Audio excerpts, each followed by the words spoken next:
বিরোধী দলনেতা শুভেন্দু অধিকারী আগেই বলেছেন তিনি হিন্দুদের ভোটে জিতেছেন, আর এবার তার ভোট প্রচারে দড়ি বাঁধা করা হিন্দুত্বের সুরে প্রতি বক্তৃতাতেই হিন্দু জাগরণের কথা তিনি বলেন। এবার কলিঙ্গ অর্থাৎ ওড়িশা জয়, অঙ্গ অর্থাৎ বিহার, আর শেষে বঙ্গ জয়ের কথা তিনি শোনালেন। নন্দীগ্রামের বিধায়ক বলেছেন এর আগে কলিঙ্গ অর্থাৎ ওড়িশা জয় হয়েছে, তারপর অঙ্গ অর্থাৎ বিহার জয় হয়েছে, আর এবার বাকি আছে শুধু বঙ্গ জয়। বাংলা দখলে মা কালীর নাম নিয়ে ঝাঁপিয়ে পড়ারও আহ্বান জানিয়েছেন বিরোধী দলনেতা। একাধিকবার দল বদল করেছিলেন অর্জুন সিং। ব্যারাকপুর থেকে বিজেপির হয়ে সাংসদ পদের জন্য লড়াই করেছিলেন তিনি, তবে তৃণমূলের পার্থ ভৌমিকের কাছে পরাজিত হয়েছিলেন তিনি। বর্তমানে সেখানে তৃণমূলের শক্তি প্রবল তা বলাই যায়। এবার সেই ভাঁজপাড়ায় গিয়েছেন শুভেন্দু, আর সেখান থেকেই পরিবর্তনের ডাক দেন বিরোধী দলনেতা। এদিন শুভেন্দু বলেন 34 বছরের বাম আর 15 বছরের তৃণমূলের রাজত্বে এগোনোর বদলে পিছিয়ে গেছে।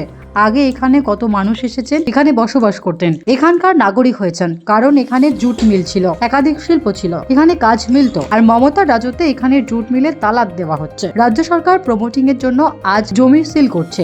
আপনারা এর পরিবর্তন চান তো?